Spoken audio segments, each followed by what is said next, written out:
ఒక రూమ్లోకి కొత్త రూమ్లోకి ఎంటర్ అవ్వగానే ఇక్కడ నేను ముందలు ఎప్పుడో వచ్చాను లేదా ఈ విషయం ముందలు ఎప్పుడో జరిగింది అని ఫీలింగ్ వచ్చింది. ఈ ఫీలింగ్నే మనము డేజావు అని.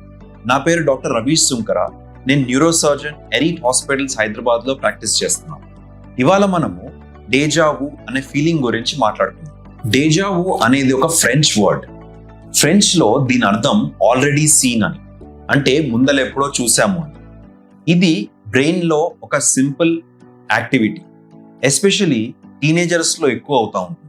ఆల్దో దీని గురించి ఒక ప్రూవెన్ థియరీ అనేది ఇప్పటిదాకా లేకపోయినా కానీ కొన్ని పాపులర్ హైపోథెసిస్లు ఉన్నాయి.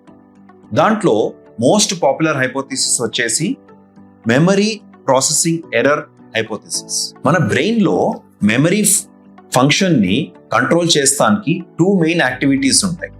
దాంట్లో ఫెమిలియారిటీ అండ్ రీకలెక్షన్ అని ఈ యాక్టివిటీస్ ఉంటాయి. దీంట్లో ఫెమిలియారిటీ అనేది ఒక అన్కాన్షియస్ యాక్టివిటీ, అంటే మనకి తెలియకుండా జరిగే యాక్టివిటీ. ఇది చాలా క్విక్ గా ఉంటుంది. కానీ రీకలెక్షన్ అనేది కొంచెం స్లోగా ఉన్నా మన బ్రెయిన్ లో యాక్చువల్ మెమరీని రిట్రీవ్ చేసుకుని బ్రెయిన్ ప్రాసెస్ చేస్తుంది. కొన్నిసార్లు ఈ ఫెమిలియారిటీ అనే యాక్టివిటీ బ్రెయిన్ చాలా తొందరగా ఫైర్ చేసేసి రీకలెక్షన్ అనే యాక్టివిటీని ఫైర్ చేయకుండానే చేసేస్తుంది. ఇది ఒక minor error in temporal cortex వల్ల చూస్తూ ఉంటాం. టెంపోరల్ కార్టెక్స్ అనేది బ్రెయిన్ లో మెమరీకి సంబంధించిన ఏరియా. దీనివల్ల ఈ సిచ్యువేషన్ ని, ఈ ఫెమిలియారిటీని కన్ఫ్యూజ్ అయిపోయి మనం ఈ యాక్టివిటీ ముందల కూడా చేశాము అని చెప్పి తప్పుగా ఫీల్ అవుతుంది. అలాగే సెకండ్ పాపులర్ థియరీ వచ్చేసి డ్యూయల్ ప్రాసెసింగ్ థియరీ.